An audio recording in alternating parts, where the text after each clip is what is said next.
already live? Oh. Oh, hi, live people. We are live. Hi. Which camera are we looking We just get, I don't know, he will work it out. at? Oh, okay. So, 17 May, she comes to Harare for the book launch, which was said to be on the 18th, which was a Friday. So we go there, she gets her nails done, and we are fixing up everything, wardrobe, makeup, and stuff.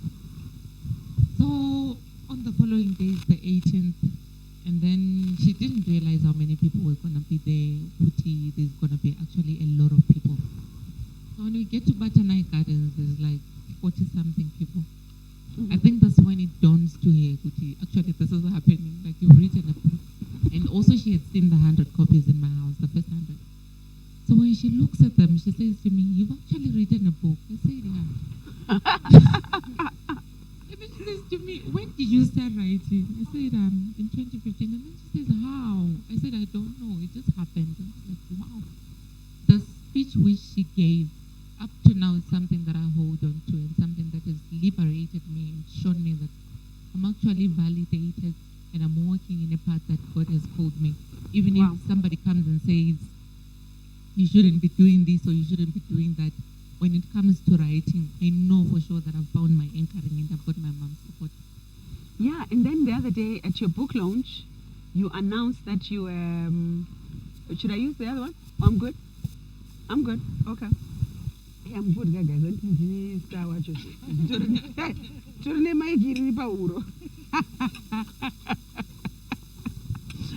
But for me, for you, when you said on your book launch that you've actually then left your job, what was a job to now work? Someone defined that and said to me, a job is where you go to get paid so that you eat. But then work is what God made for you to thrive. It's like the God space. And so you've left this job to now get into work, to do the work of the Lord. I'm telling you, it's the most scary thing I've ever done my whole life. Wait, Because tell us there's about no that. backup. It's like you leave a paying job whereby even if you go to work or you don't go to work, month end you know your check is coming through. Month end you know you're getting paid. Either Washanda or you didn't pay, or either you put effort or you didn't. So with writing, when I came to resigning, I've actually been counting the numbers, the number of days, because I've been saying day so and so of me going wrong. Because I'm only dependent on God. There is no backup. You're You wrong. know, You're when a I'm wrong saying- agent. I'm telling you, like, when I'm saying, Kuti, there is no backup plan or there is no one to ask, you know that by month end bills need to be paid. You know that there's got to be food on the table. And the only person who can sustain me is God, because He's given me a message to write about this and this. And also, it's something which is not really heard of in our circles in Zimbabwe, whereby somebody leaves a job. I was a flight attendant. I leave a job to become a full-time author. You know what I do when I'm in my house? I write.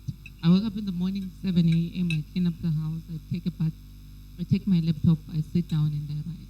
Either I'm writing or I'm editing someone's work, but whatever it is, it's got to do with publishing, because this is where I'm called to be and this is my area of operation. Wow, so do you have a I've heard some people saying I've got a target. Oh, by the way, this is an upcoming author. My youth.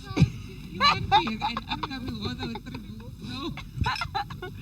Kutizo, someone says I target to write 6,000 words a day or something like that, or you just write I know whatever it's comes. like that because my writing is Holy Spirit inspired. Hey, And I say mercy. this because when I read a book that I've written with inspiration from the Holy Spirit and something that I will write by myself, the two are worlds apart. Wow. When I read it, the work that I've written under the inspiration, it's impactful, it's powerful, and it's transformative to people's lives. Even that when I read it, I marvel and say, I wrote that, and I know that it's me, but not in me form. It's me under the influence of the Holy Spirit, and actually with the whole goal, spreading the message of salvation, message of transformation or empowerment or change to women's lives, because I realize that I'm actually called to women to minister to them with my speech, with my writing, with my way of life, whatever it is, it's meant to contribute to that. So I can never say, I'm going to write 6,000 words. I can say I want to write 6,000 words and then I write 10,000, or I can write 500 because this is what has been What has been availed given at this today. moment. Mm. Yeah. Wow. Wow. I don't know. That's nice. Okay. So I mean- for me, the only thing that I would do then would be to say I'm disciplined with how I work. So when it's time to write, it's time to write. When it's time to read, it's time to read. When it's time to associate with other people and learn from them, it's time for that. So there's no saying, oh, this week I'm going to write about 20,000 words. No. This week might be maybe 15,000 words or 20,000 words, depending with what's offered and what's given. So yeah. Wow. Wow. But Audrey, you've just also, and by the way, this woman that has just been talking here has 7 books under her belt. This for me is just so amazing. And how probably in our country, if this was somewhere else, you would be having this life-size picture on some, I don't know, what, billboard somewhere, you know, and not because you put it there, but because there is a corporate that has said, this is our own. Like for example, you worked for our national airline for a long time, right? No, I work for Fly Africa. You play for Fly Africa. So imagine if Fly Africa were to say, that's our girl, she was with us for this long, and then they just, Yeah. boom, Fly Africa. And you have the experience of having been a flight attendant, and now you are writing. Yeah. Imagine what I don't know how we're going to get there with the corporate world. I mean, there's some that are doing these things. Yeah. For example, Telco has helped me. They put Wi-Fi at my house. So when why I'm always alive now when they free internet courtesy of Telco. You know, I've got free internet, so I can go crazy. At night, I can wake up and say, let me go online. Like, boom, I don't think data. You know, unlimited. And my children, I think my children are happier than me because they understand that world more. But imagine 7 books and we haven't noticed. I think it's timing.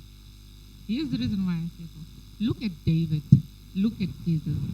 Trained for their ministry, which would last for a certain period of time. Yeah. But they didn't just show up today and there was a glorified. And I'm supposed to be the God. pastor in this setup. Preach, girl. Preach. So when I look at it, I understand that at a certain point in time, Mhm. it's going to break out, and then everyone is going to know that there's a certain person by the name of Faith Mudia Chibangura, and she writes books. But it doesn't happen overnight. I hear an overnight success is created over a period of 5 to 10 years. Of course. Yeah.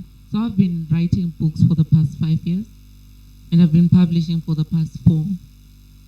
So give me 10 years and then we talk again. Then we'll talk again. We should have another breakfast in 10 years. Yes. No, hopefully we can have one monthly, and then 10 years we are particularly talking about. Yeah. Wow. Audrey, you've just released your book, and I was given a copy. I haven't read it, but she just gave me a copy today. Guilt. And I remember when you're talking about guilt, and talk about guilt, guys. Guilt is like a killer thing. Many people, I don't know what you wrote about really. Yeah, but tell us, please, tell us. Thank you, Dudu. So for me, guilt has been the most bold of my books. I remember at my launch, my editor was saying, you're getting bolder. And why I wrote it, anyway, the reason why I write any book is I see a lot of things going on. I always say inspiration is around. Mhm. You can be in the combi, you can be driving around. You see a lady, you can get inspiration from that scene. So in guilt, social media streets, number 1, there was a subject about date rape. Yeah? And then for the men, there's nothing like date rape. They're all like, you came to his house, what did you think you were going to do? Obviously, it was going to be that. Then I also spoke about rape in general, you know. People will blame the woman. What was she wearing? What was Right. she doing at that space? What was she saying? But it's never about that. You've got children being raped. Do they even know anything about these things? No, but they're being raped. So in this book, I was also talking about the lady, Nomhle. She's gone through a lot in her life. She's messed up, like we have all messed up, because none of us are perfect, right? Right. So she thinks, okay, let me go to another country and start afresh. But then she doesn't know that she's actually signing up her life for prostitution. So it's that book which is filled with all these difficult things. I speak about prostitution. I speak about, what's the word? You know, for the first time, in my books, they're always PG-13, hey? I always say I've got kids. But in this book, there's a bit of a sex scene in there.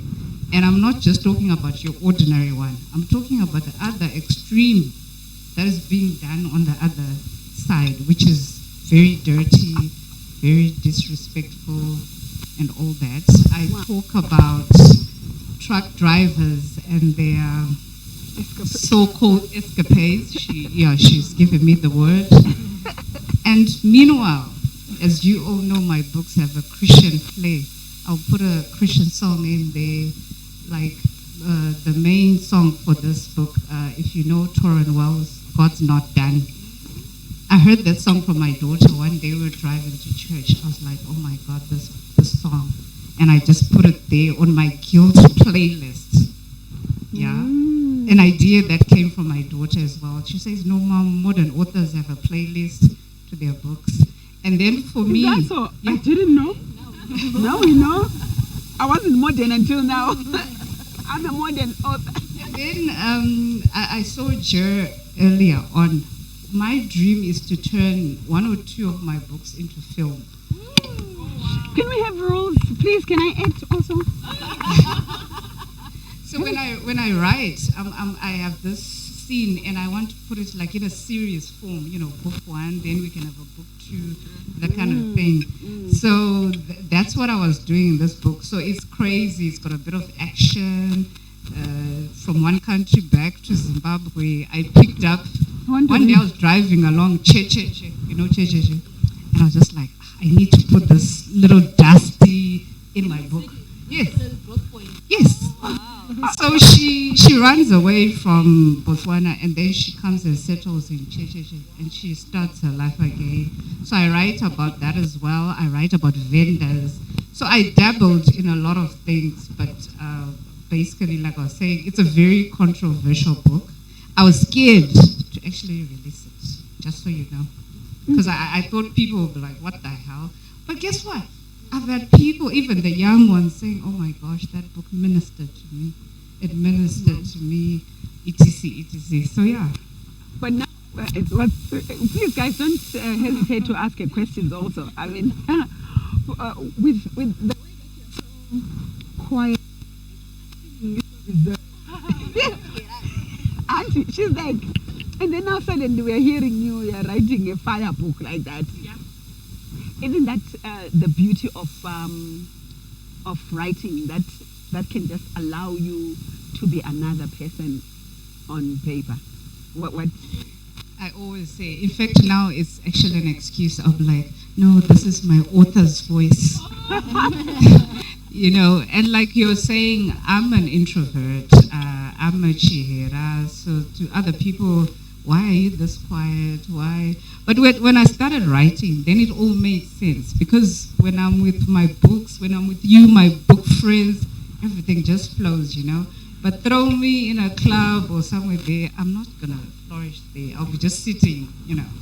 So I think, like you're saying, writing, like Faith was saying why she started writing, I never leave the story whenever I've given an opportunity to speak. I went through a really tough time in my life, and in my own words, I hit rock bottom, literally rock bottom. So from that time of trying to understand what was happening, my pastor at church encouraged journaling. So I bought a journal and I started writing. The first half of the journaling, I was venting and it was so negative, and I was just venting. But then one day, I figured, what if I turn this negative energy and put it to positive energy? And then, because also during the time when I went through whatever, I didn't even have a TV.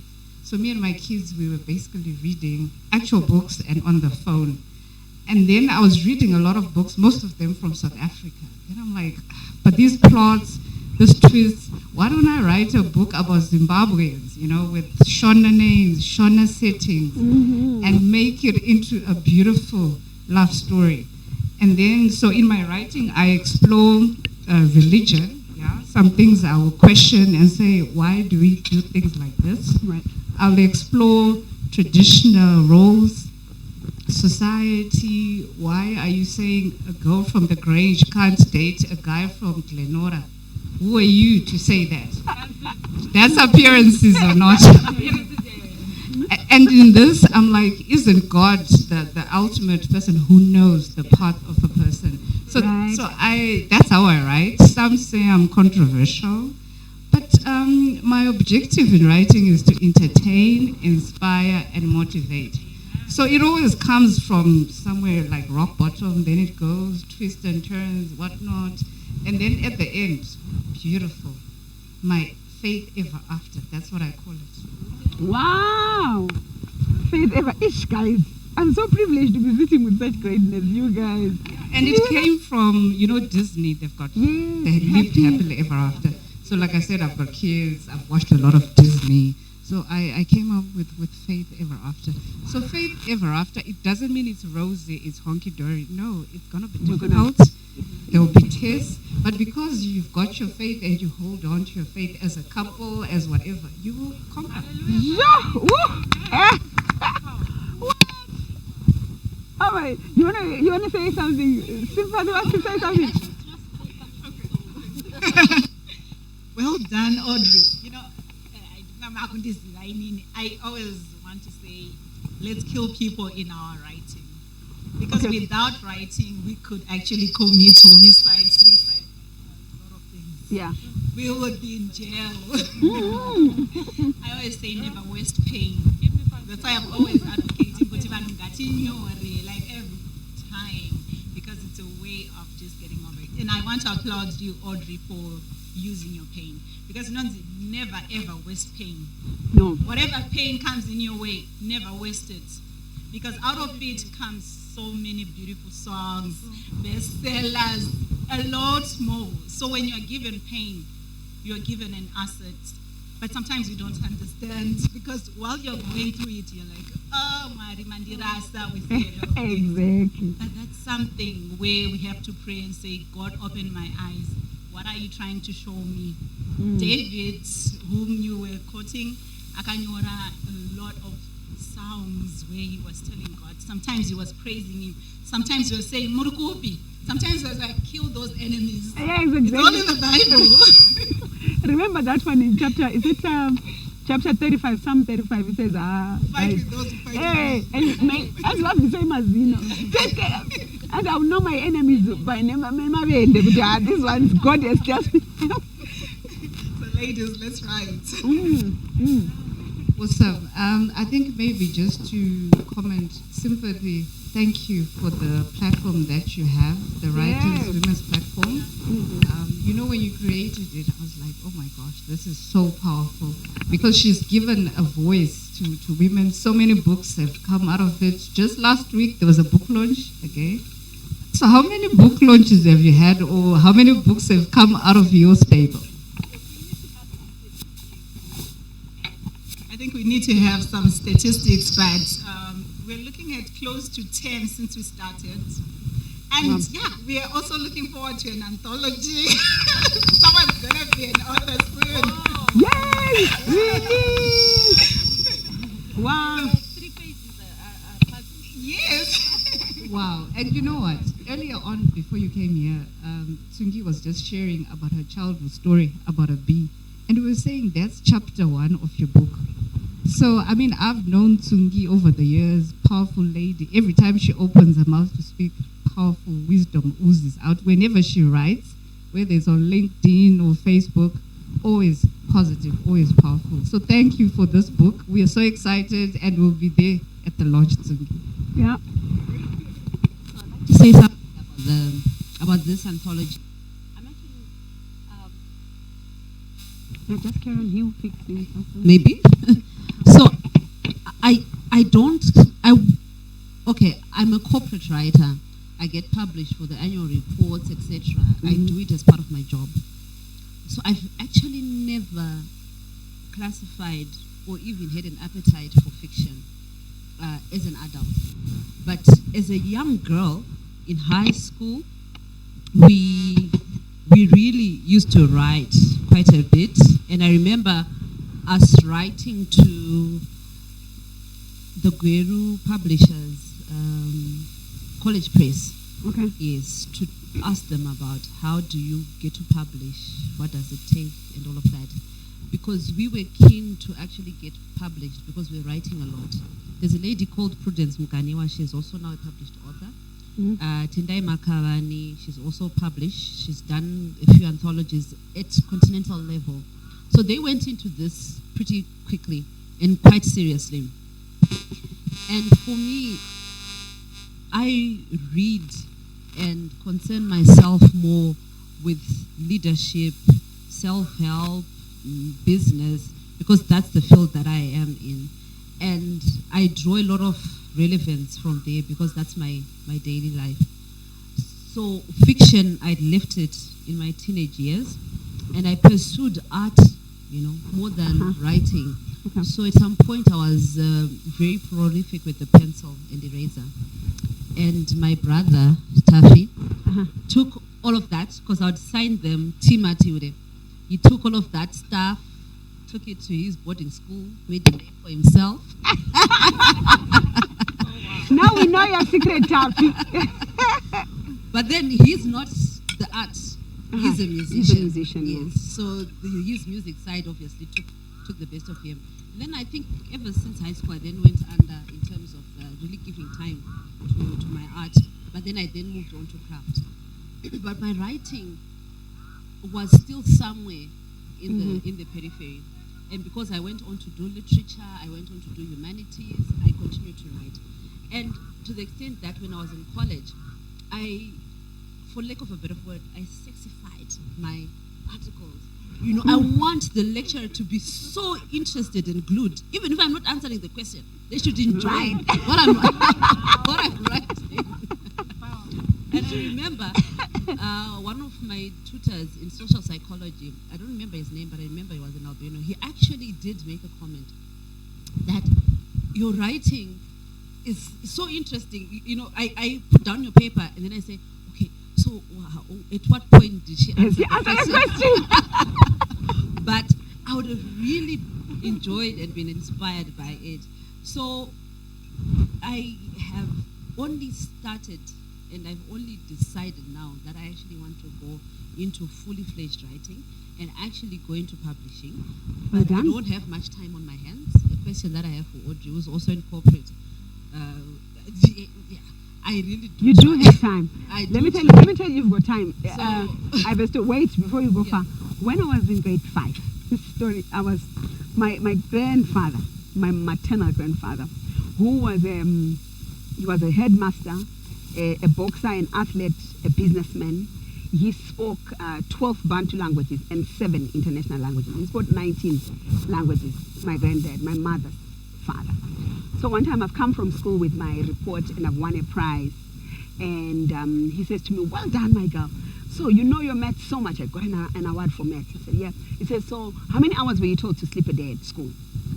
I told him 8. He says, okay, how many hours does a day have? 24. So okay, do a fraction for me. I'm like, 1/3. So 8 is 1/3 of a day. He says, okay, when you're 60, how many years would you have been sleeping? Work it out. 1/3 of 60, 20 years. In my young mind, we had a cousin, and she had a baby. And she was about 20 years old. And I thought, so I'm going to sleep, and this one is born, and another child is born while I'm sleeping? No. From primary school, I was that kid who would wake up to study. Because I thought, I can't be sleeping. Time is moving. So you have to now begin to partition your day well and say, okay, maybe I'm going to sleep longer on a Saturday, but phakathi kwevika, train yourself for my good 4 to 5 hours and give those other 3 hours, because so much is happening while you're sleeping. You know, babies are being made while you're Very true. I would say it takes somebody who's very intentional about their time.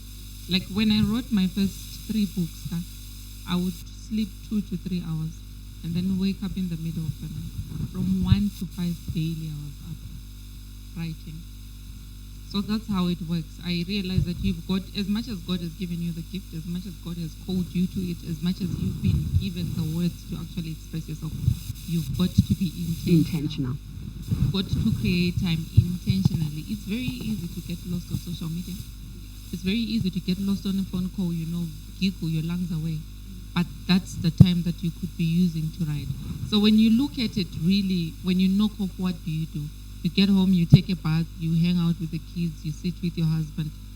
If you talk to him or the kids and tell them that every day before we sleep, I'm going to spend time with you about 2 hours, and then after that I'm going to read or I'm going to write, and then you go to bed. By the time you finish 2 to 3 months of spending 2 hours writing or reading, you'll be definitely someone. You won't be where you are right now. Thank you for that, hey? Because really, I think for me, it's not so much that the actual physical time, chronological time, is not there. But, how I spend my day expands me so much that sometimes you actually don't have any mental capacity left to do anything, like there are times that I actually after work? Well, I run. I run, but again, it's almost, So I read a book called 167 Hours by Laura Vanderkam. A very interesting book that talks about how you shouldn't look at just the day, but look at your whole week and then budget your time based on a week. And that kind of really helped me and liberated me a lot to budget my time. I've also taken it even to food. So if I know I've got like 2-3 events in a week, I budget my calories for the week so that my weekly calorie intake, I expand very easily. So I have to watch what I eat. So when I got the call about, there's breakfast, because I normally don't do breakfast, and it works for me. I don't recommend it, but it works for me. So I worked out how much I needed to already cut down between the call and the breakfast. Oh my God, so you did this for me. You counted calories for me. I feel so special.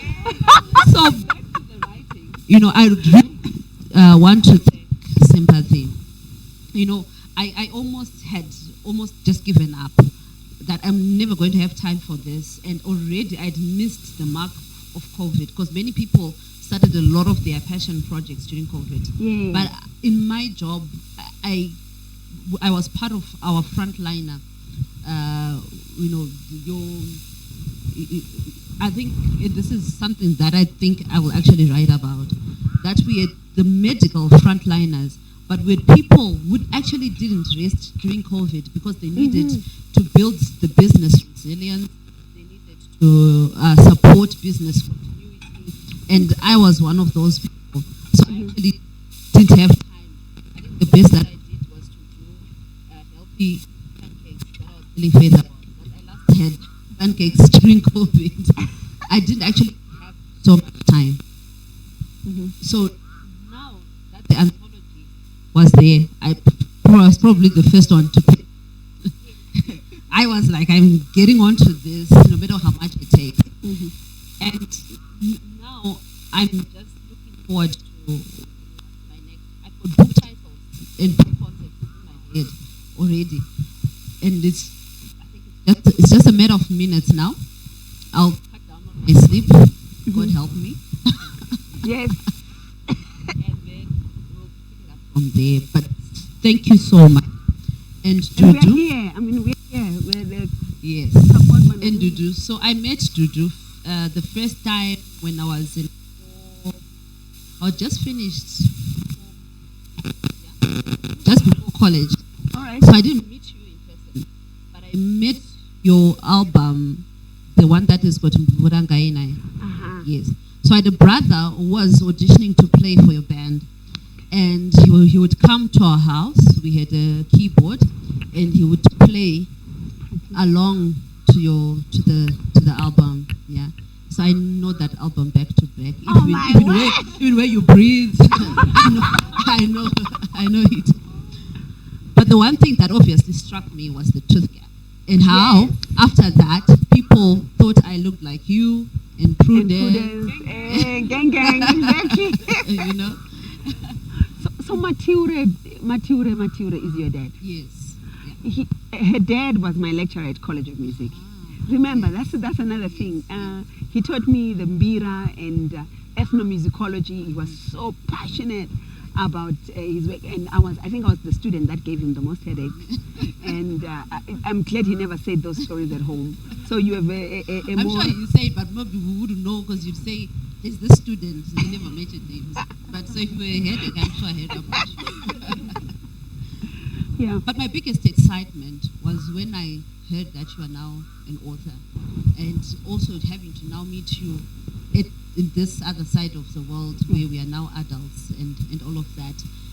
And I'm surprised that you're only 41, because really at that time I actually thought you were this very adult singer who had already made such a big name for herself. So your experiential Age, right. and biological age is way advanced, and congratulations And you for said that. you said that on the platform yesterday. What Yes. did you say? That, something there's the powerful. chronological age, which is what's on our birth certificates, Mhm. which is based on the time that we've been on earth. Mhm. There's a biological age, which has a lot to do with how you're taking care of yourself. Yeah. Then there's your experiential age, Yeah. which is about sometimes you've experienced things that are not of your age. Most of your age mates. Like I'm a would mbuya, have like gone. I think I'm an Exactly. ancestor already. Exactly. So really, congratulations. Thank you. I was just been reading Finding Me, and in some of her interviews, Viola talks about passing on the baton stick. So there's been a baton stick that has been passed on from whenever way back. So your music self passed on the baton stick to the author self, author self. and the experience goes on and on and on. And I'm so envious, because at just 41 you've done so much and accomplished so much, and your highs, your lows, your sides, your what, but you've really done it all in such a short space of time, and that is so commendable, and it can only be God. So Amen. really congratulations. Thank for you, that. thank you. God has been so good.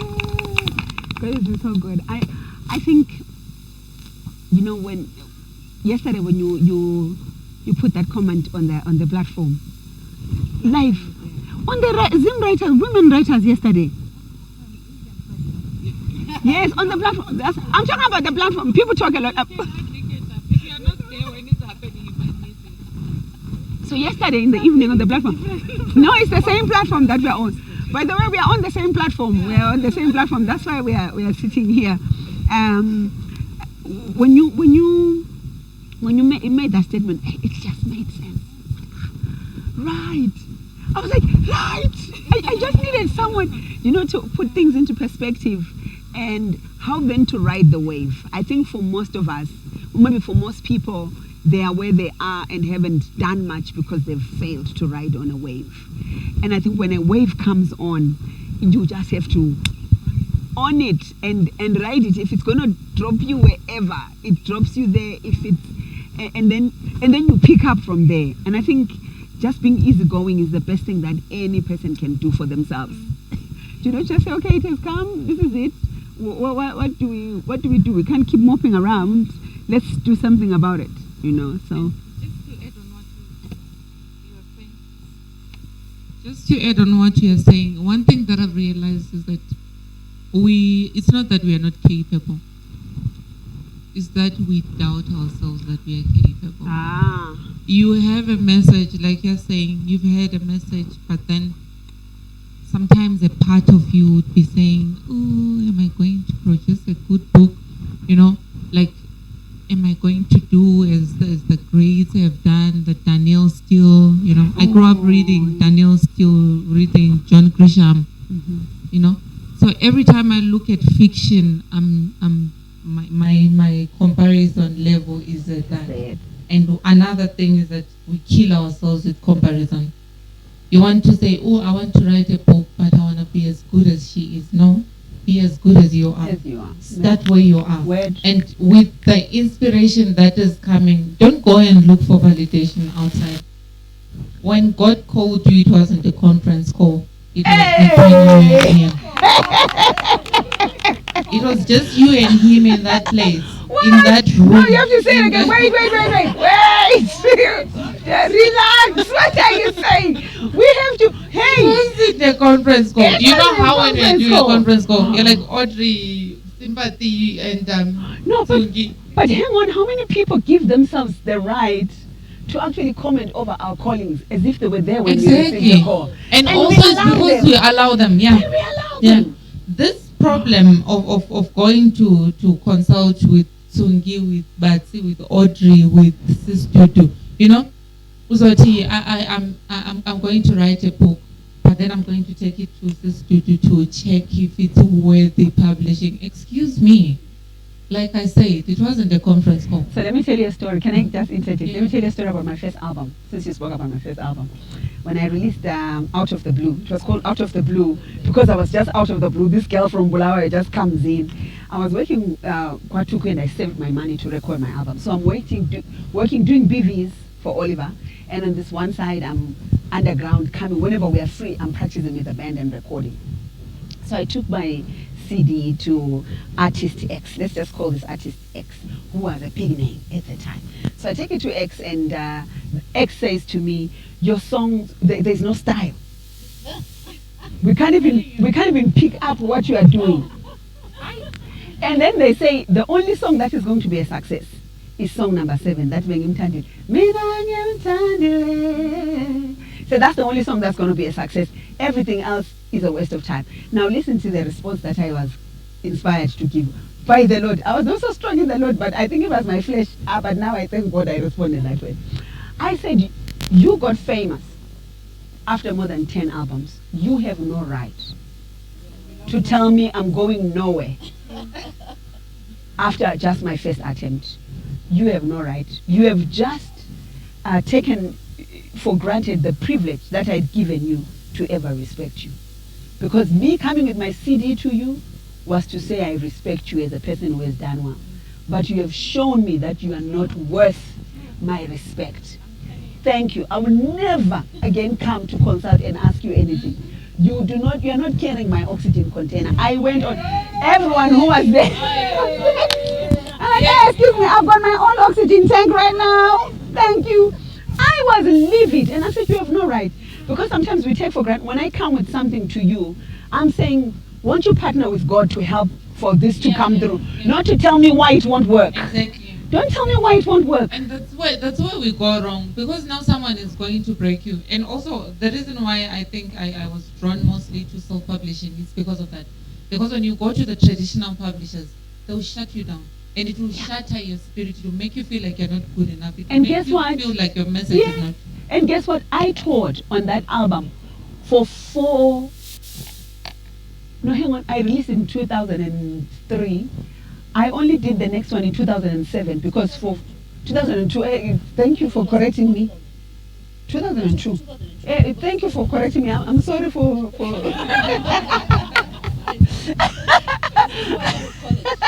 2002, and then I was touring with that album and I released the next one in 2007 because someone said to me, don't rush. They said squeeze everything out of that album. I toured from 2002 to 2007 on that same album that someone had told me that to do. Doing it. Thank you, Faith, for passing the mic. So my story is when I did my first book, Life Will Humble You. The feedback was, is this a motivational book? Is this a novel? This is too contemporary. It's too modern. Because by my language, I use the modern language that we use. That's how come my daughter, I think she was upper 6 when she read my book. And she gave me a 6 out of 10. And I was so happy. Do you know why? That was an 18-year-old giving me a review. She understood the language. Wow. And then the old people also understand the language. But the feedback was, no, it's too contemporary. The critics are not going to like your choice of words. Your English is too whatever. So I'm like, why do you want me to write English, Oxford, British English? We are not in Britain. We are in Zimbabwe. And I even put some Shona words. There's some Shona words in that book. Because that's us. So my point was to say to each and everyone here, and everyone else who's listening, be you, do you. It's easier. You. It's easier. And even, like your style of dressing, look at us on this table here. I like this kinky whatever hairstyle. That's me. I like earrings. That's me. But likes a dreadlocks. And Bati's about to speak now. Yes, by the I'm way. actually passing the mic to her. And then before I pass the mic to Bati, I was just sharing with her earlier on, when she invited us to a book launch, I went and I was blown away. I wasn't into poetry, let me confess. I'd never seen spoken word live. But during that whole show, I was sitting like this in my set. It was just so powerful. I took that book, I went home, I read it, I passed it on to my daughter, she read it, she even recorded a voice note to Bati. She said, I need to speak to the author of this book. Bati. So I think when I pass the mic, just tell us about your book and this spoken word journey, because it's so amazing, it's so powerful. You'll be sitting on your seat like you're ready to jump out, but you want to sit again, And then you have to clap like this. And you want to go.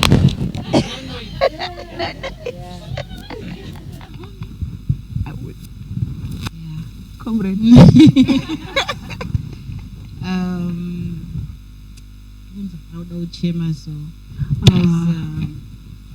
I think when you were talking about how you set aside time to write, I think life happens to all of us. And right now I'm going through a phase where you've got so much going on in the family and you hardly have time. And I get home and I'm saying to myself, this is my season for me to be reading more than writing, because I'm not time. And I can't even read.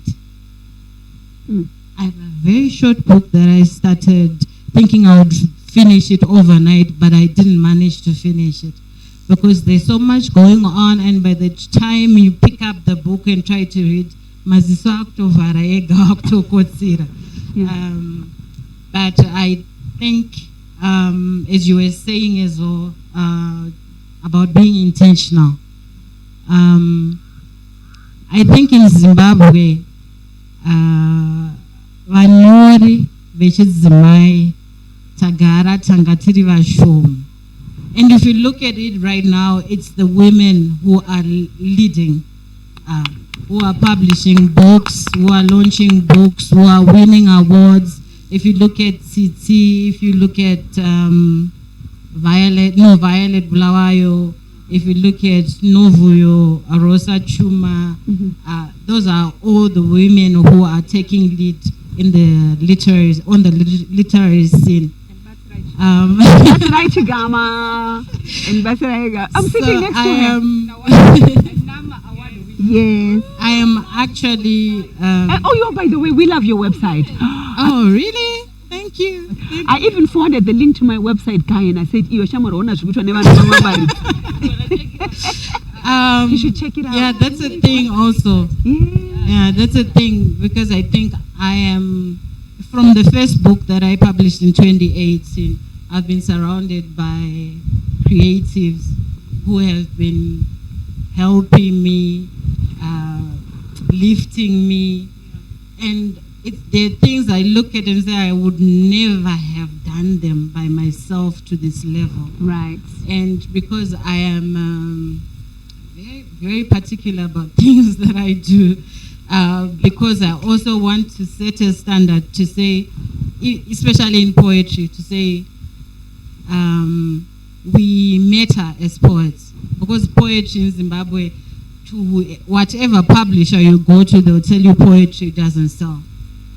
And so with the first book, I approached two well-known publishers, and they said to me, but if you want to publish your book, go to Jitaweg, because poetry monomai chengwe mu Zimbabwe mono.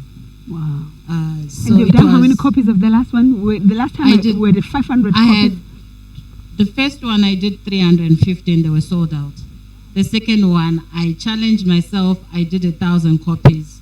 So I was sold 700 so far. And, yeah. And so Yeah. I think the idea is to keep challenging ourselves to do better and challenge others as well to do better. So writing for me has always been cathartic. I think we've been talking about trauma and how pain drives us to the page. Page And drives how- to the page. Chimomina, excuse me. Tukudang tumbo celebrate aga line gaga bai gaga. Why are you trying to? Wow. Yeah. So I think from a very young, I started writing at 14, but I was just writing for myself, you know, because I think I went through a lot of things when I was growing up, and I can't imagine where I would have been if I hadn't turned to the page, because the page became my friend, became my mother who wasn't there when I was growing up, so I could just write away. And then I met friends who would read my work, encourage me to say, usazvichengete for yourself, on share with others. Right. And so that's when I started doing spoken word. That was around 2006. And from then on, I've just been meeting other incredible artists. I even did a collab with Dudu. I think 2 times. Yeah, at Haifa. And that show you had at Reps Theatre. Yes. Oh, that rite of passage. Yes, exactly. Wow. And we need to do that thing again. Yes, we do. And then I have worked with, I don't even know, some incredible artists that I would never have thought kuti vanhu vangangobvuma kushanda neni as I was growing in the spoken word thing. Journey. Yeah.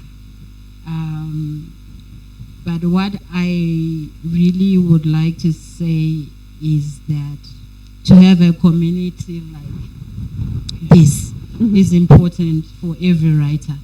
Because sometimes unongogara kumba uchingonyora and you're thinking What and validation, as you were saying, among other, what do you call it, vanhu vari kuita zvakafanana nezvauri kuita is important, because I don't think any one of us here would want to pull me down or pull her down, because we understand this journey, especially as women. So I think having a community where there is enough support will take each and every one of us far. Yeah, absolutely. And you know, I get to, I'm creating little bubbles around me with the many things that God has assigned me to do. So I'm actually grateful for you guys being this bubble in the authoring side of things. I was saying the other day, I want to have pastor friends. I struggle hanging out with people who are always moping around and complaining. I want to hang around with pastor friends who say, Shama, when is the last time you raised a dead person? Let's make it, let's go pray, let's go. I don't, let's do what needs to be done, whether it's fasting or whatever. Let's do this because we haven't raised a dead person in 3 days and it's not allowed. And I'm why I actually invited all of you guys was to say, I think you are my, I suspect you are my people, you know. Yeah, in this world, you are my people. you are my people. And Batsi has been my person for the longest time. Shana Chesa Book Cafe and stuff like that. You know, Book Cafe was such an amazing space. And how do we then, and we did a lot of initiatives. There was Awipas, you know, Association for Women in Performing Arts, because we're saying women need a space to express themselves. And then there was Sisters Open Mic, because we're saying there's no space for women voices. And now I'm saying to ourselves, how then do we serve our generation such that people will say, Bati came, she conquered. They came, she conquered. Audrey came. And then together they put their energy and then they conquered again for the next generation. Just create a big space that it can't be ignored. It can't be ignored that we came. And what I love is how all of us here share a common faith that we believe in Jesus as our personal Lord and Savior. And we can achieve so much more just by being children of God. And so the book that I'm launching is called His Daughters. His Daughters, God's Daughters, in their different shapes and sizes. Why His Daughters? I looked through all the women in the Bible, just maybe to tell you briefly about the book. I start with Eve, for example, the first one to appear, Tara, and she's the first lady, the first one to get men attention. And you know, I don't know how she felt, maybe butterflies in the stomach when did she even have butterflies, or they happen to teenagers, you know, because she came onto the scene fully, you know, she's fully grown, and the things that she has gone through and all that she had to process by herself. Would even Adam understand how she felt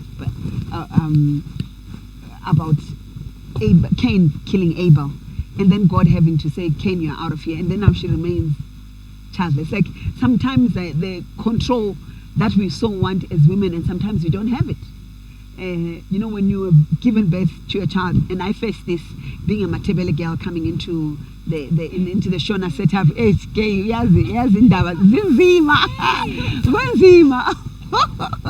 and coming in there, and suddenly you are being told, and I'm like, what you mean, Please check the gate. I think there's someone who's coming.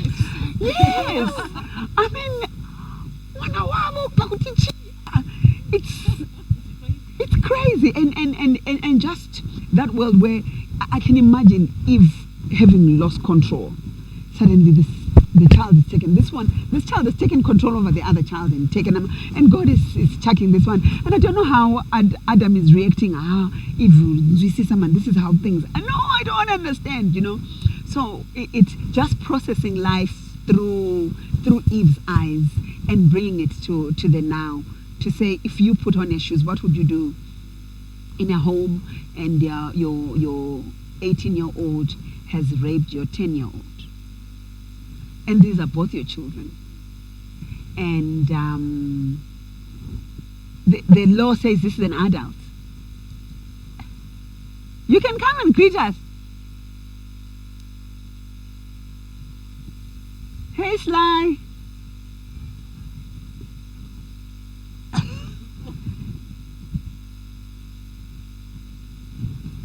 Thank you, girl. Yes, come, let's do it. You get one. Everybody gets one.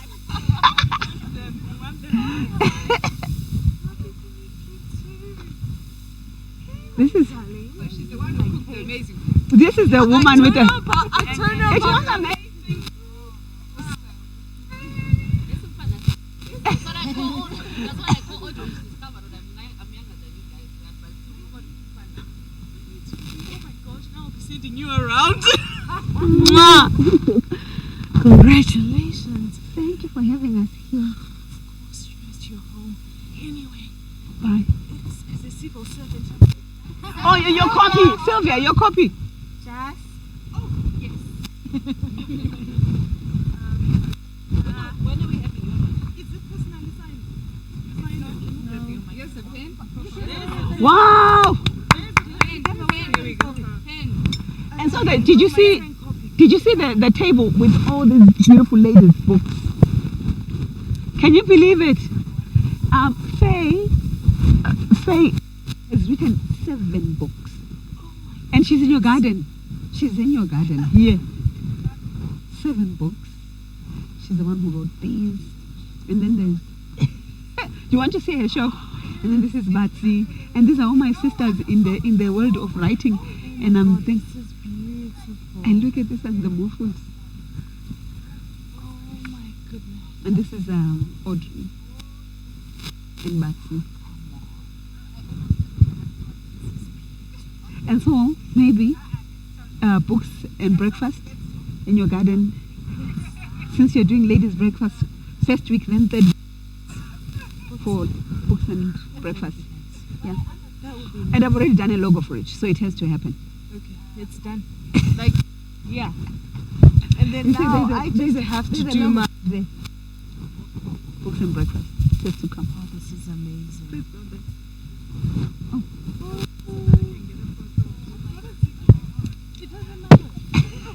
You're actually on Facebook anyway, right now, by the way. With your Zuzu. Yeah, it's okay. We love you. It's a. Yes, she has to say.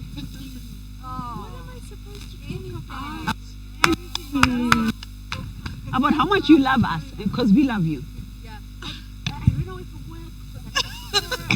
And that's the thing, right? But I really just want to say this is absolutely amazing. If there's one thing that I'm very passionate about, it's women empowerment, women expressing themselves, and just being a vessel and transforming lives. So to see all these amazing women doing amazing stuff is something up my alley. So well done. I am inspired for days.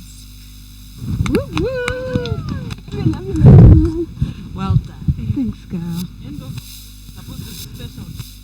Hand over, take over.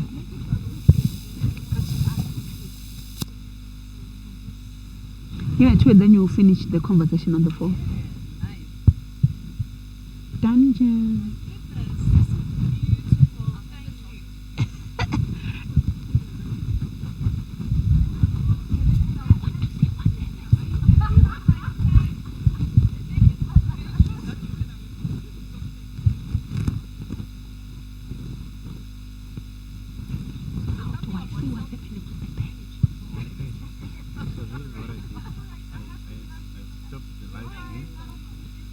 Focus on the recording because we were dropping frames from the evening to 9 at 19.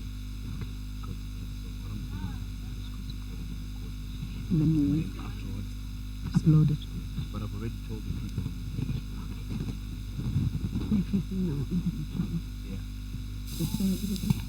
Hello, hello.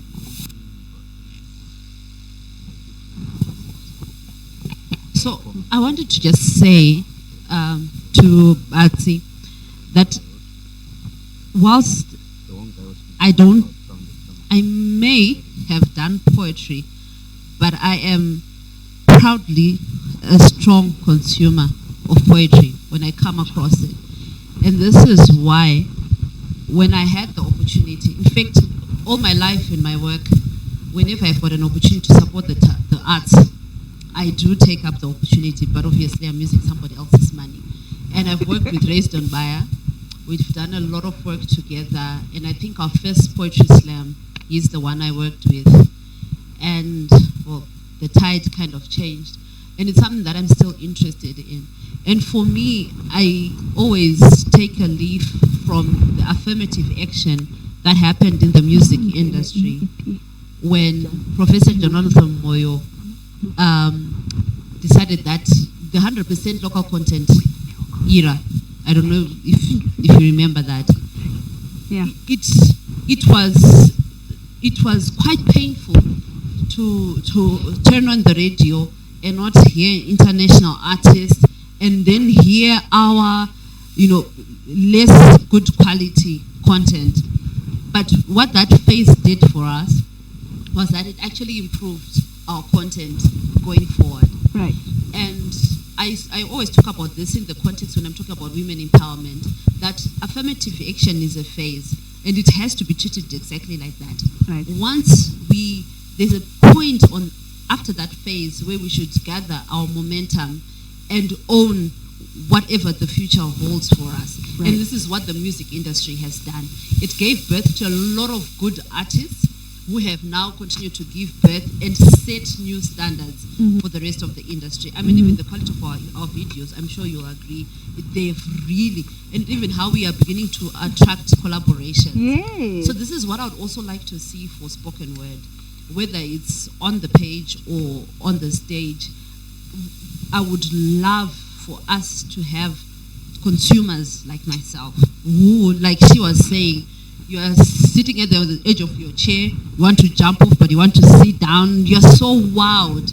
I remember the one event that we did at Kwamambo, and I was literally streaming in tears by how wowed by the depth of poetry, the creativity that we had, but that looked very unsupported just by the fact that, you know, having interacted with the poets, you could tell that, which is something that I think even the comedians are going through, the consumer is not there. So the challenge for us is to create a consumer base that actually understands this work that you're doing. Or just like any other product, you have to have an adoption strategy first, and then a retention strategy. So I think the adoption part, and unfortunately I think high school kind of kills that appetite for us. You know, poetry, I remember the poetry that I did for my A level, yeah, it was difficult because it was classical, and I couldn't even relate, I couldn't understand much of what I was doing there. But now our poetry, and like you were saying, that has our language, our stories, like the poetry that, is it Blackbird or who on the group who did something and then it went viral with people changing and just fungi. Yes, you know, for me, yes, that happened, but that is the kind of poetry that's going to start creating a market for this product, because we resonate with it. It is right on time. It is timeless. So whilst people are doing Malume memes, we should be doing our Malume poetry as well. Yes. Because even on LinkedIn, everybody has got a Malume story about, you know, be tenacious and whatever. And so I think there's a whole marketing strategy that actually needs to go, which starts from the product that you're creating and how you're promoting it, get to a customer to adopt it, and then we start retaining it. Yeah. It's raining. No, I'm saying it's raining. I think you have said something that has opened the valve, like the rain is here. So I think it was 2 weeks ago when I posted on my Facebook page, or all my social media pages, to say that events are expensive to host. So you want to think of hosting a poetry event at Allianz, for example. You have to pay $80 for 2 hours, right? And you're thinking you need to pay for the sound guy, you need to pay for the lighting guy, and then if you're working with a band, you need to pay the band for rehearsals and for the show. So I think I've tried that, and I would disagree when we say there is no audience for poetry in Zim, because the people came through. But for an artist to start thinking, no Buddha Mari, and by the end of the show, maybe what it a loss, but you want to keep the art alive. So I think the audience is there. We just need, as you were saying, to find ways around of making it profitable, so that we don't bleed. Our pockets don't bleed. And also to say that a friend of mine, Fungait Chawangana, and I, we started what we're calling the Zimbabwe Poetry Society.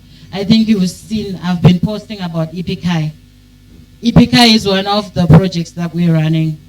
So we're also doing a journal of poetry by Zimbabweans, which is something that has not been done before here in Zimbabwe.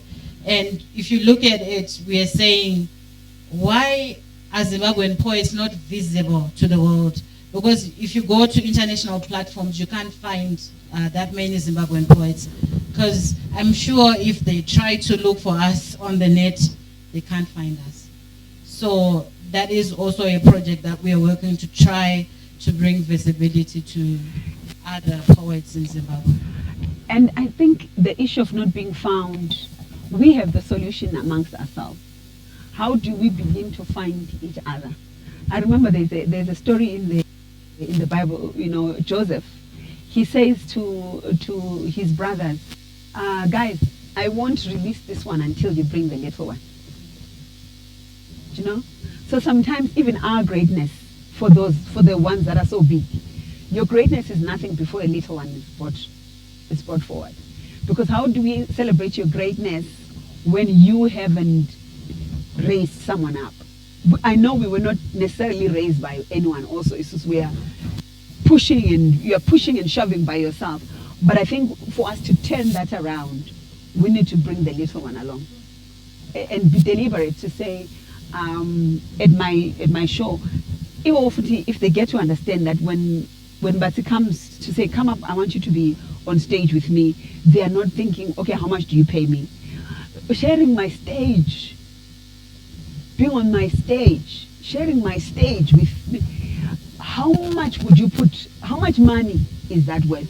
So that they also learn that it's not about the ching always, it's about then building a name for the money to come. So if we then teach the young ones to say, come alongside with me, even if you hear that I was paid 10,000 bucks and I don't give you a cent, I've given you 26 years of my life.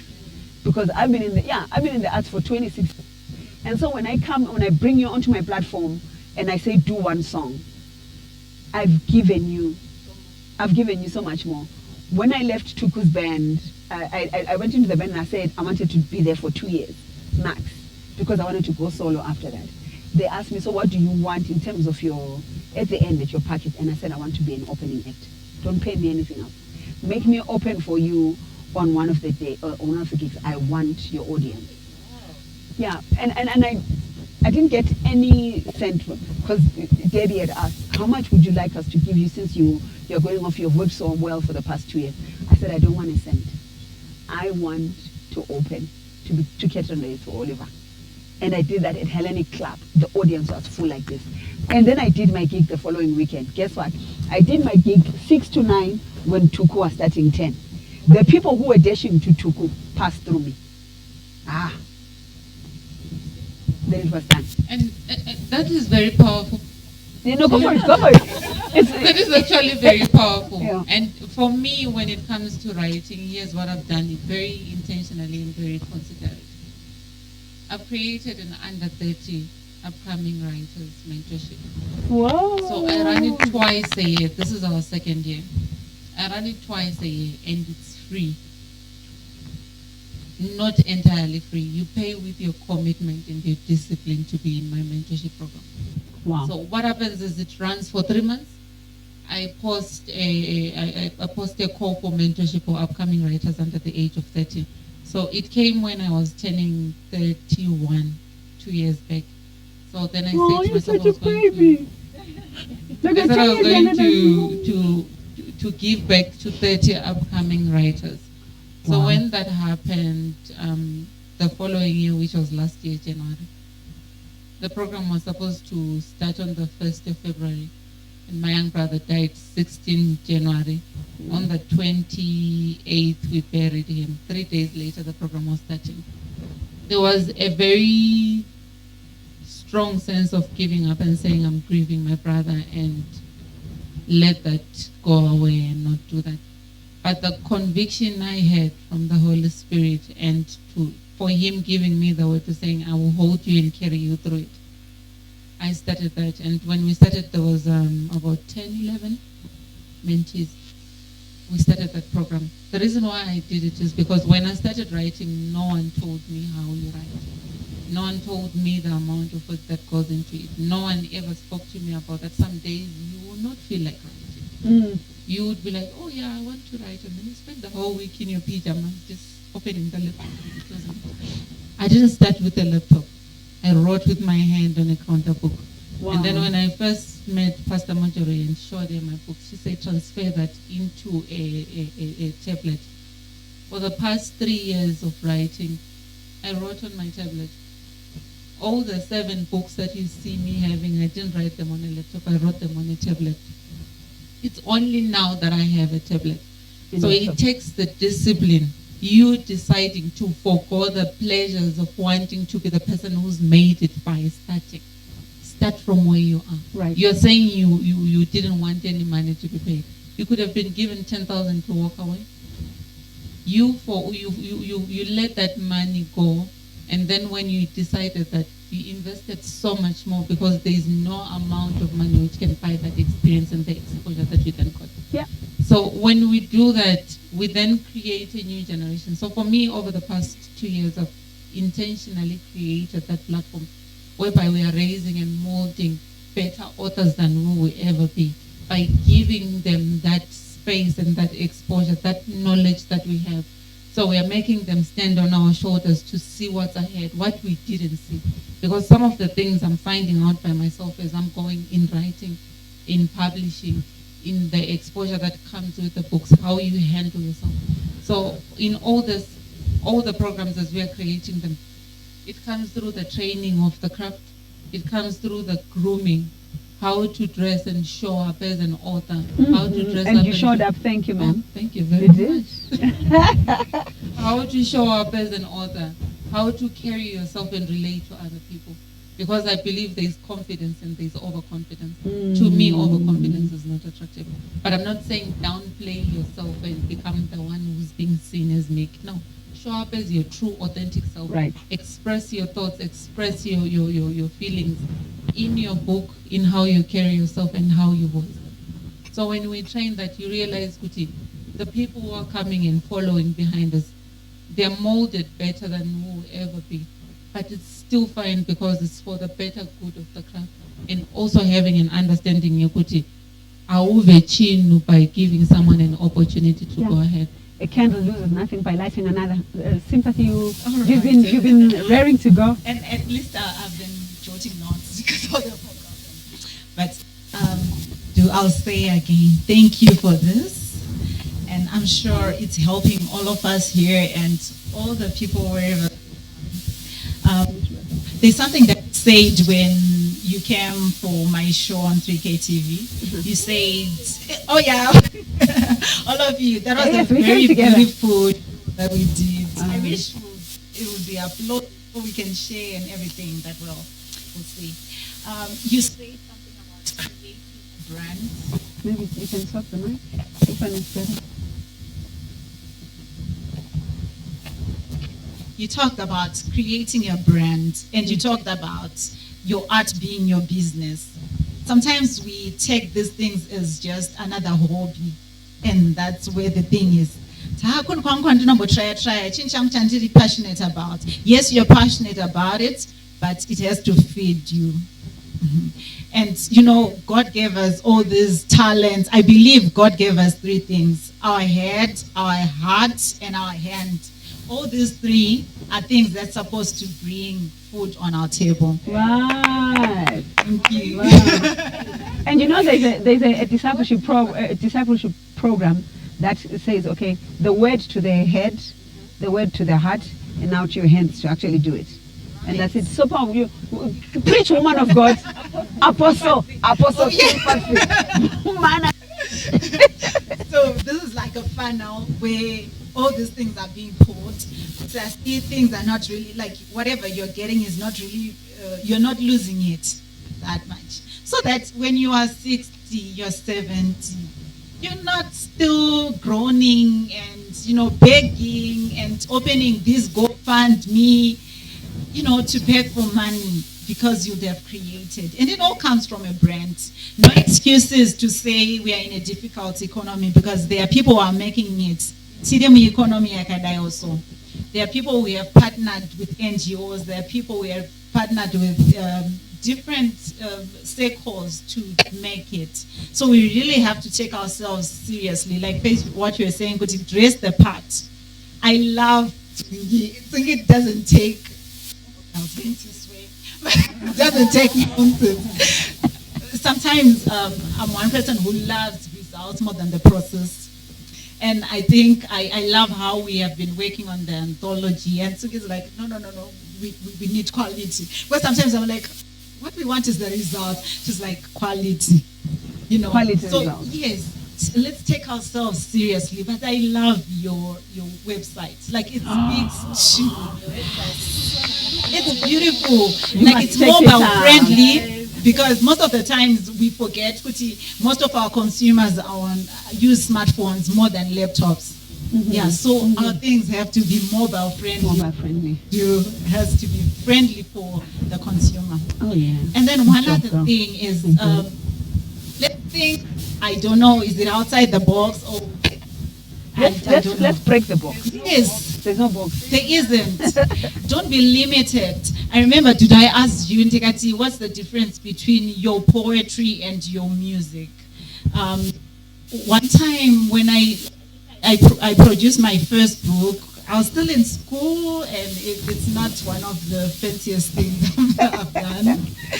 I don't know about if you remember, because I used to travel and go book cafe and I want to perform, and I used to sell my books in them. But Vanwaiti, poetry no boa, say. And then I said, okay, I'll prove you wrong. I took my poetry as it was. I think it was about 5 poems, and I chose 5 people to sing them. I wish I had brought my CDs. Wow. They produced some good music. So imagine, there are so many artists out there, musicians. Forgive me, but there are so many people who can't write. But the voice is beautiful, the beat is beautiful. But what if we could partner, ghost write for them? That's what the people in the Western world do. Yeah. They partner. I'm coming in with the words, you're coming in with the voice. Let's win together. That's the thing, right? That art of cooperation, I call it the little fire syndrome. This one has got a little fire. They can hardly cook or keep warm or have enough light. That one has a little fire there. But imagine if we came together and we created a bonfire, and I think it's maybe the development where we are also as a nation, that people are still trying to figure themselves out and to make names by themselves. And that said, it doesn't help us to grow. But if we came together, your strength and mine, and we pulled together, we all win. I don't know, maybe it comes with, and I think when I hit 40, I think it comes with Antigua. You get to a certain point where you're like, do you know what, I can come to an event. We're performing somewhere and someone has asked me, since you're such a big star, what time slot do you want? And I'm like, even if I perform first, I'm still demanding. Even if I perform last, I'm still me. You put me where you want. And the young ones were like, no, we want prime time. No, I said to him, if you put me at 12 to perform at 12, people will be there at 12. You put on your program, that dude is performing at 12. They'll come at 12, and even if you come at 3, once they are done watching Judy at 12, they might go home. So just be happy with whatever. I don't know, just flow. I don't know. I just flow it. Yeah, excuse me. A minute passed, but passed all the same. Very good. Thank you so much. And you know what you're just saying, I wanted to share a few personal testimonies. My book, The Morphos, the children's book, she saw something. She came to my inbox. She said, Audrey, that. I corrected it immediately. Wow. Yeah, that's bad. See?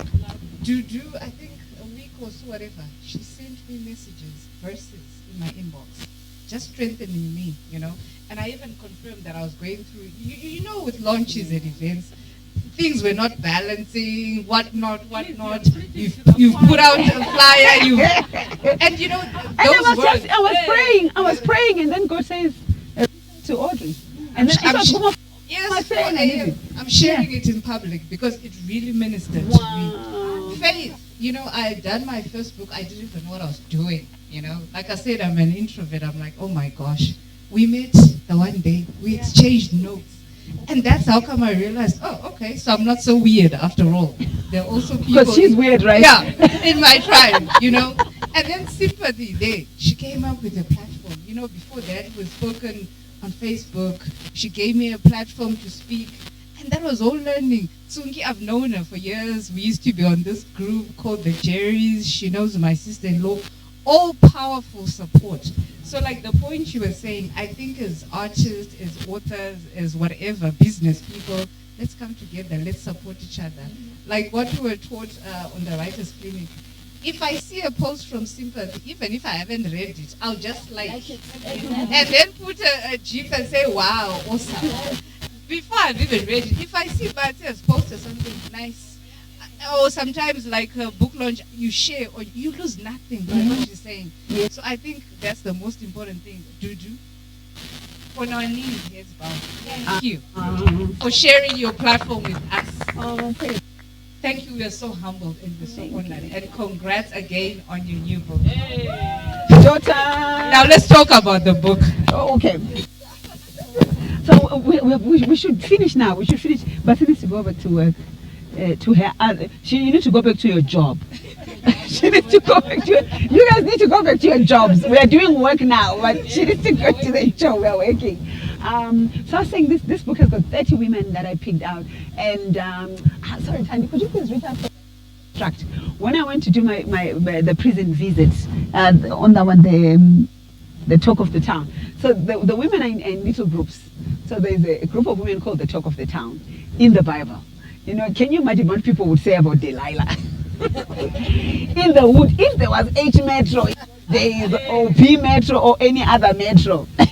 Imagine, or Twitter, imagine the things that were said about Delilah. Imagine what was said about Tamar, the woman who trapped and slept with her father-in-law. Imagine all these things. So I did an extract of those and took and printed these 7 women that I took to ladies in prison. Right, to say, when you come out, you are going to be talk of the town, and you just have to hold your head up. Rahab, Delilah, Elizabeth, you know, the old woman who just got pregnant. Sakawoma. You know, people are talking, and then you have Rebecca, and people are talking about her scandals. You know, this with the child, she did this and she did this, and then Bathsheba, the bathing girl.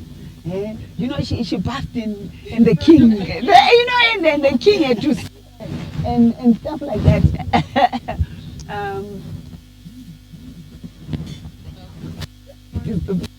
Thank you. And the bathing lady and her story, but how through all that, God is so gracious that He restores. You know, it's Bathsheba's son who is Solomon, who God decides is going to be king after David. And so a story of restoration. I think throughout each story of all the women, we see how God's hand is on us. No matter how messed up you started out, no matter how much of a mess you were in, God is willing to just use us as long as we yield to Him. And so I think that's what the 30 women are about. And then I think a group of women, number 9, which I'm excited about, are the group of Marys. I picked out all the Marys that are there in the Bible and how they all form, I call them the League of Marys, how all of them put themselves around the ministry of Jesus. And they are there serving. And then there's this one Mary in the who supports the ministry of Paul.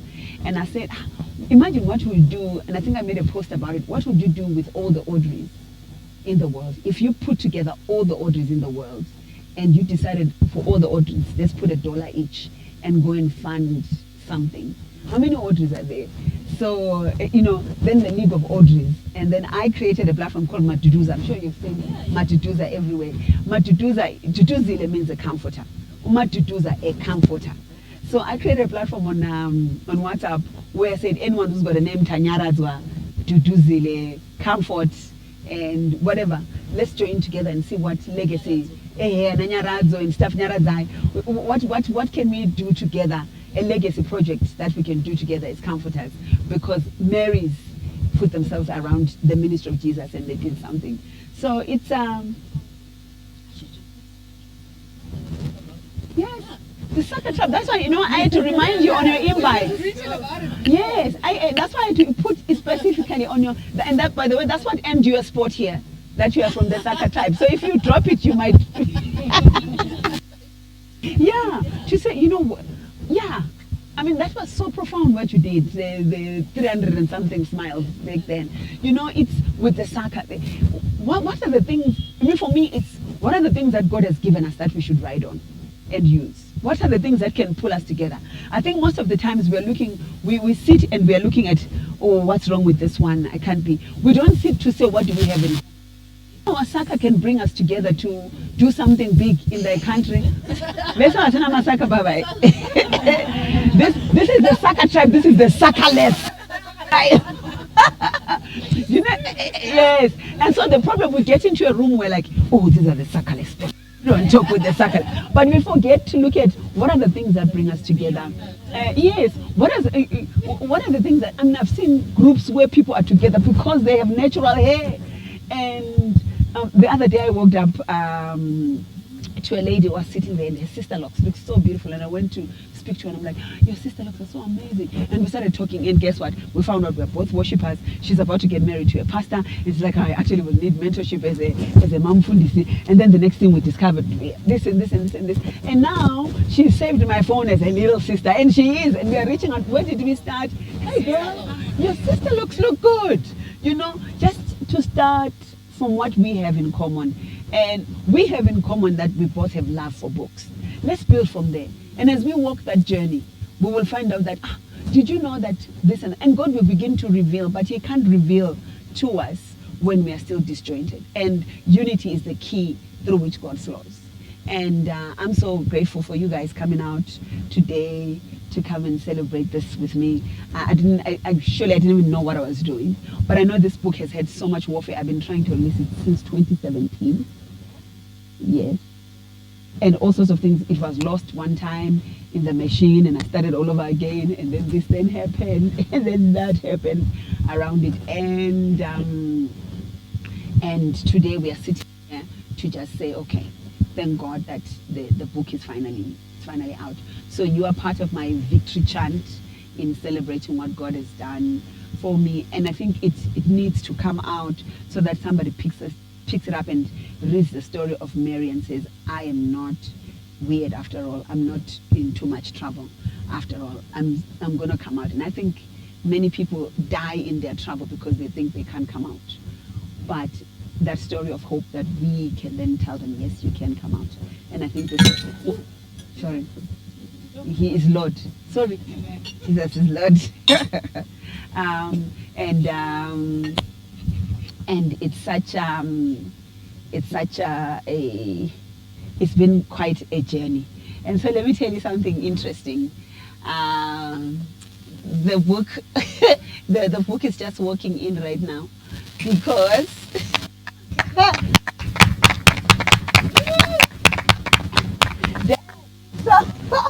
so last week the book went for print.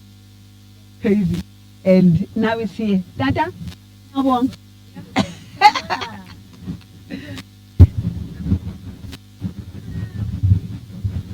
because it's lady authors. Now I'm later. Sorry. No, we're here. We're live on Facebook. Oh, okay. All right. Mind the cable. Yeah. Like so. All right. Nyabonga baba. Nyabonga kakhulu. Go to my wallet. Take care of that.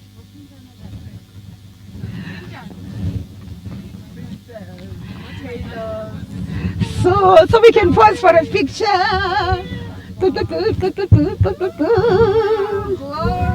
Destiny. I'm a fancy girl. I mean, when we do things, we do it like for TV. Excuse me. Oh yes, I am. And the purple inside. Royalty. Absolutely. And thank you. And so when he. Wow. So when he was done printing, and then the 2-day power cut, right? Then there was a 2-day power cut. I know how this, our electricity has been happening. Let there be light, and then they don't want. And then they don't want. And so 2 days, no power. Then last night, finally power comes on, and guess what? The gluing machine is refusing to rotate. He sends me a message saying, at 1 a.m. this morning, he says, my daughter, please, I don't know what's happening. And so I was just saying, Lord, so it's here. We can pause for photos with a coffee each. Thank you. For real. Thank you. Yeah. Yes. Oh, you're not a publisher. Oh my God! Dude, you're an author and a publisher as well. Wow. Yeah. I should So say now I that. can refer people when they say she's a publisher. There is so many publishers. Let's do it. Let's do it. Wow. Pictures as a flip. Stand up. But why you go? Okay, but Yes. oh, let's go to that other one. The new one. This one is the Ancient of Days. Let's go to the large. It's an older picture, fella. I think I need to try. I need to try stand-up comedy. Thank you so much for joining. Where can I sign out from? Can I sign out from someone? From there? Where? Okay. Thank you so much for joining us. Should I? We are signing out together. Yeah, we're signing. Come, guys. Let's sign out together. Yeah, sign out in the best. What my development was going to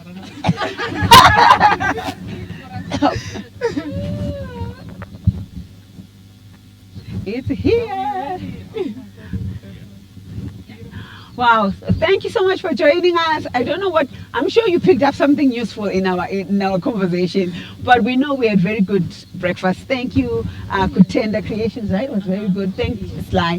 Thank you so much for always being there for me when I give you headaches, even last minute. Mwah. Thank you for joining us. Enjoy and dream. Do what you need to do. Do what you need to do. Everyone is counting on you. Words. Oh, we love you. Please share your stories. Everyone has a story. Yeah. Siyabonga nje ukuthi nisijoyine ne? Like so much of love and Come on, grace. Phela, so far. Mana phela, Hey. you know, there's so much love and grace in sisterhood, and there's so much God. And ukuthi sidakunikeza this opportunity ukuthi sihlangane sihlale phansi sixoxeni sidle sonke, as the Bible says, ukuthi when 2 or 3 are gathered, we are in their midst, the power of the Holy Spirit is there, and God is ministering in our lives. So siyabonga kakhulu, angathi inkosi nganenzela kahle, nonkeni ligcinwe ngumusa kaKristu, nihawukele njalo. Amen. Amen. She's an author, she's a singer, she's a worshiper, she's a pastor's wife, she's a publisher. Yes. She's a mother. She's so many other things. You can do whatever you can do. Okay? Never give an excuse for anything. And mine is to just say congratulations again to you. Congratulations for living your fourth life. Girl. This, your experiential age is just amazing. Thank you. At it and continue to wow us, Madam Publisher and Published Author.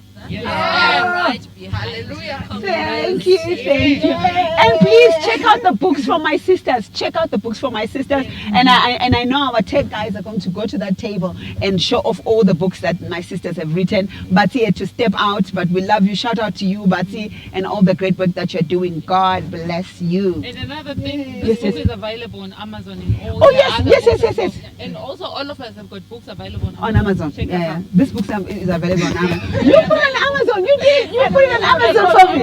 Okay. We have a communities of writers for women. For women, we Yes. want you to join us. We have women writers support group. Please. Join us. Request. This has been the longest sign out. Bye. We can be doing bye-bye right there. Who's got my photo? Please, can you come? Where's the M something? Jay, I know. Oh, you're finishing up something? Okay, cool.